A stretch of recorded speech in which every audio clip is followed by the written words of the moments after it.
Halo pemirsa, senang sekali saya Andi Putri Najwa dapat kembali menjumpai Anda dalam Unhas hari ini, edisi Jumat 12 Mei 2023. Kurang lebih selama 15 menit ke depan, kami akan menyajikan berita terpercaya hanya untuk Anda. Langsung saja kita menuju ke berita pertama. Hari ini Rektor Universitas Hasanuddin, Profesor Dr. Insinyur Jamaluddin Jompa MSc, beserta rombongan yakni Wakil Rektor 4 dan Sekretaris Rektor melakukan kunjungan ke Kedutaan Besar Republik Indonesia atau KBRI di Tokyo, Jepang. Dalam kunjungannya, Rektor beserta rombongan diterima langsung oleh Duta Besar Republik Indonesia untuk Jepang, yakni Heri Ahmadi, didampingi oleh Atase Pendidikan dan Kebudayaan KBRI Tokyo, Profesor Yusli Hawardiatno. Berikut berita selengkapnya untuk Anda. Dalam kunjungan Rektor ke KBRI, beliau beserta rombongan juga bertemu dengan pihak dari Universitas Nagoya. Dubes RI memfasilitasi pertemuan tersebut. Dalam pertemuan ini, Universitas Hasanuddin beserta Universitas Nagoya membahas terkait kerjasama dalam beberapa bidang, di antaranya kedokteran serta bidang material dan metalurgi. Adanya keunggulan dari masing-masing universitas diharapkan dapat saling mengisi dan berkolaborasi sehingga dapat tercipta kerjasama lainnya. Sebagaimana Rektor berharap agar terjalin kerjasama lain yang bersifat teknis seperti pengembangan program studi maupun pengembangan ilmu-ilmu lainnya. Kedepannya diharapkan ada penandatangan MOU mengenai kerjasama yang dilakukan. Beberapa program yang juga diharapkan dalam kerjasama ini seperti kredit earning, pertukaran pelajar, kerjasama riset, dan publikasi bersama. Pada hari ini saya memperoleh kunjungan kehormatan yang merupakan kehormatan besar saya, kehadiran Pak Rektor Unhas, Profesor Jamaluddin, yang kebetulan juga hari yang sama saya kehadiran Wakil Rektor dari Universitas Nagoya, dan bersamaan kemudian kami pertemukan berdua dan langsung rupanya sudah ada pembicaraan lanjut, dan moga-moga pertemuan hari ini bisa menjadi awal dari kerjasama lebih lanjut antara Universitas Hasanuddin dan Universitas Nagoya. Silakan Pak Rektor. Para pemirsa Unhas TV, saya merasa terhormat dan bangga sebagai Rektor Unhas diterima langsung oleh Pak Dubes. Di samping mempertemukan kami dengan Nagoya University, juga mendiskusikan tentang bagaimana Unhas berperan untuk Indonesia yang lebih kuat, untuk Indonesia yang menjadi bukan hanya kebanggaan bangsa Indonesia, tapi juga dihargai dan disegani dunia karena prestasinya. Oleh karena itu, Pak Dubes dan teman dari Nagoya University, tadi ada beberapa hal yang insya Allah kita akan terus kembangkan dan follow up bersama. Tunggu berita-berita berikutnya. Yang jelas bahwa Unhas akan bersama kita mengedukasi dunia, membuat Indonesia lebih jaya lagi. Dan mungkin dari Nagoya University, kebetulan beliau bisa berbahasa Indonesia juga. Ya. Selamat siang kalian. Saya Izuru Shimada dari Universitas Nagoya. Saya datang ke KBRI hari ini bersama Wakil Dekan kita, Profesor Mizutani, untuk bertemu dengan Bapak Dubes, dan kebetulan hari ini kita berkesempatan dengan rombongan dibimbing oleh Pak Rektor Jamaluddin. Saya sudah berhasil bicara banyak tentang kolaborasi antara kerjasama antara universitas juga. Kita bagaimana berkembang hubungan itu. Selepas kunjungan dari Jepang, Rektor Universitas Hasanuddin kemudian melanjutkan kunjungan ke RIKEN, sebuah lembaga penelitian ilmiah besar di Jepang yang terkhusus pada bidang agriculture. Kunjungan tersebut dilakukan dalam rangka penandatanganan perpanjangan MOU yang sudah berjalan selama ini. Selanjutnya pada pukul 14.00 waktu Jepang, rombongan Universitas Hasanuddin diterima oleh Direktur JIKA untuk membicarakan kerjasama terkait pembangunan Sains Technopark Universitas Hasanuddin yang direncanakan akan dimulai pada tahun 2024. gembira datang dari Rumah Sakit Universitas Hasanuddin yang berhasil memperoleh predikat lulus paripurna dalam survei penilaian akreditasi yang diselenggarakan oleh LAM KPRS atau Lembaga Akreditasi Mutu dan Keselamatan Pasien Rumah Sakit pada 4 Mei hingga 5 Mei lalu. Berikut berita selengkapnya untuk Anda. 10 Mei 2023 menjadi tonggak baru bagi Rumah Sakit Pendidikan Universitas Hasanuddin. Pasalnya, rumah sakit yang berdiri sejak tahun 2010 ini berhasil memperoleh predikat akreditasi paripurna dari Lembaga Akreditasi Mutu dan Keselamatan Pasien Rumah Sakit. Akreditasi paripurna merupakan tingkatan tertinggi dalam akreditasi rumah sakit yang menunjukkan bahwa rumah sakit telah memenuhi standar kualitas pelayanan medis yang telah ditetapkan. Rumah sakit harus memenuhi 16 standar kualitas yang mencakup dari berbagai aspek. 3 diantaranya kualitas pelayanan medis, manajemen rumah sakit, dan keamanan pasien. Sementara Rumah Sakit Pendidikan Universitas Hasanuddin sendiri dinilai berhasil memenuhi kriteria melalui survei penilaian akreditasi pada tanggal 4 dan 5 Mei oleh Lembaga Akreditasi Mutu dan Keselamatan Pasien Rumah Sakit.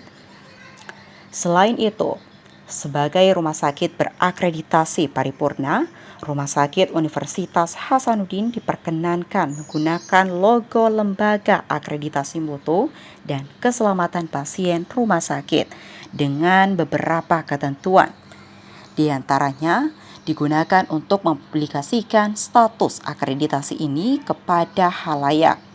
Kemudian dapat dicantumkan pada kertas surat rumah sakit, serta hanya boleh digunakan sesuai dengan masa berlaku terakreditasi, yakni hingga tanggal 4 Mei 2027. Ya, pertama-tama tentu marilah kita mengucapkan syukur ya, syukur alhamdulillah terhadap Allah Subhanahu wa taala karena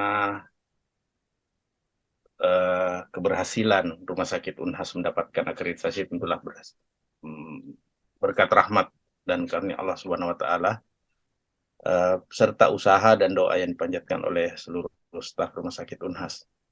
Usaha-usaha yang telah dilaksanakan itu sebenarnya berkesinambungan, bukan dalam waktu yang dekat, tapi telah dipersiapkan jauh-jauh hari sebelumnya, baik oleh manajemen dan direksi yang lalu, dan kami sebagai direksi dan manajemen yang baru dilantik pada bulan Oktober 2022 ini, itu melengkapi dan menyempurnakan ya istilahnya sesuai dengan standar yang diperlukan oleh lembaga akreditasi. Jadi lembaga akreditasi ini itu adalah menilai mutu atau kualitas pelayanan di setiap rumah sakit dan keselamatan pasien. Dan di Rumah Sakit Unhas alhamdulillah kita telah persiapkan jauh hari sebelumnya, dan dalam dokumen-dokumen yang diperlukan serta kelengkapan-kelengkapan yang disiapkan itu mungkin sekitar 6 bulan ya kita siapkan, dan intens terus kita bahas pertama setiap 2 minggu, kemudian makin dekat setiap pekan, dan dalam 1 bulan sebelum akreditasi itu mungkin hampir setiap hari kita siapkan disertai dengan simulasi. Karena kita mendapatkan akreditasi dari Lembaga Akreditasi Mutu dan Keselamatan Pasien, itu ada 16 standar yang harus kita penuhi ya.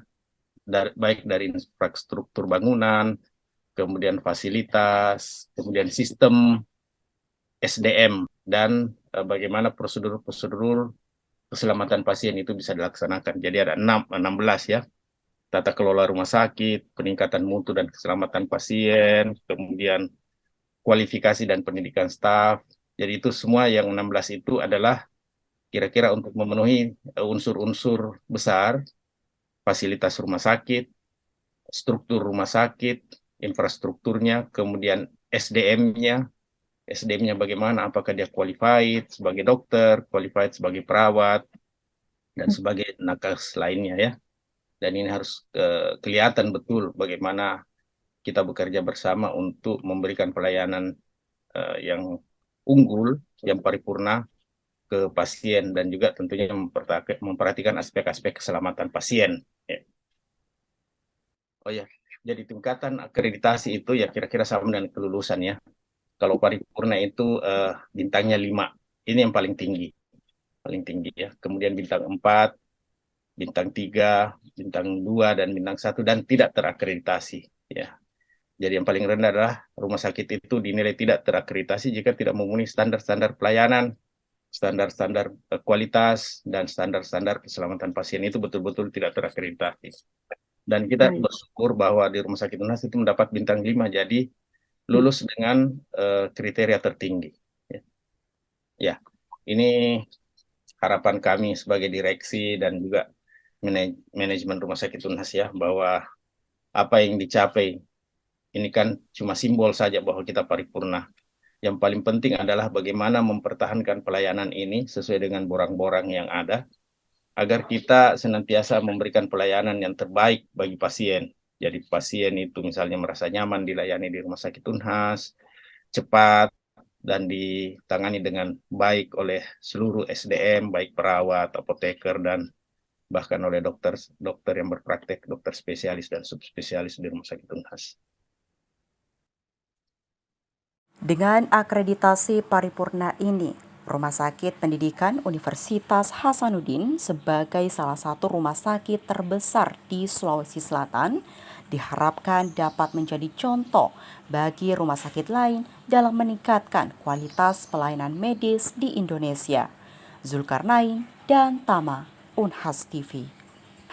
Dalam rangka pengimplementasian kurikulum 23 atau K23 yang dicanangkan diterapkan pada Agustus nanti, kini digelar sosialisasi penyusunan K23 pada pagi hari tadi dan berlangsung di Aula Fakultas Peternakan Universitas Hasanuddin.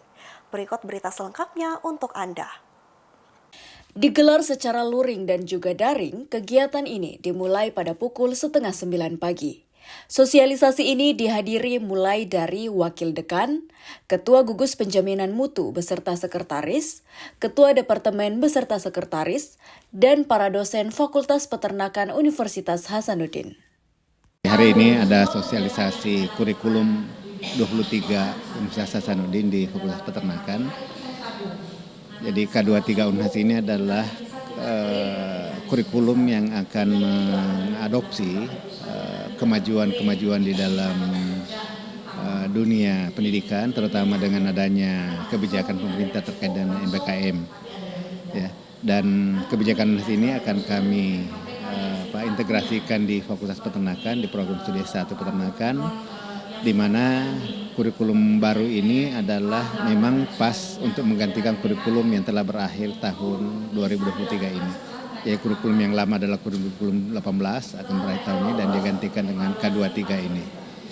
K23 ini lebih pada bagaimana memberi kesempatan kepada mahasiswa untuk berkreasi dan belajar di luar kampus ya tentunya, dan itu akan memperkaya dan memberi kreativitas yang lebih baik dan bahkan bisa mendorong pengetahuan dan keterampilan yang jauh lebih baik daripada yang sebelumnya. Terdapat 3 pembahasan utama dalam sosialisasi ini. Di antaranya, terkait kebijakan kurikulum K23 Universitas Hasanuddin, penyusunan visi misi, tujuan, dan strategi kurikulum K23 Fakultas Peternakan Universitas Hasanuddin, serta perumusan visi misi, tujuan, dan strategi kurikulum K23 Fakultas Peternakan Universitas Hasanuddin. Selain itu, dalam sosialisasi ini juga dilaksanakan diskusi dan tanya jawab. Sosialisasi ini diharapkan untuk memberi gambaran kepada dosen-dosen Fakultas Peternakan tentang perubahan ini. Ya, jadi selama ini dosen-dosen Fakultas Peternakan banyak yang bertanya, apa itu K23 dan seperti apa implementasinya nanti di program studi. Inilah yang kita akan bicarakan dalam sehari ini. Khusus hari ini kita akan fokus pada perubahan pada perumusan visi misi program studi dan sampai pada profil alumni yang dihasilkan. Nanti akan ada workshop yang kedua yang akan khusus membahas bagaimana merumuskan capaian pembelajaran program studi yang nanti akan dilanjutkan dengan penyusunan bahan kajian dan pembentukan mata kuliah. Itu di berikutnya. Ya, saya kira itu yang. Latifatul Khairani, Salman Iskandar, Unhas TV. Pemirsa, tidak terasa kurang lebih 15 menit sudah kami menemani Anda dalam Unhas hari ini. Jangan lupa untuk terus saksikan Unhas hari ini hanya di Unhas TV. Saya Andi Putri Najwa beserta kru yang bertugas pamit undur diri dan sampai jumpa.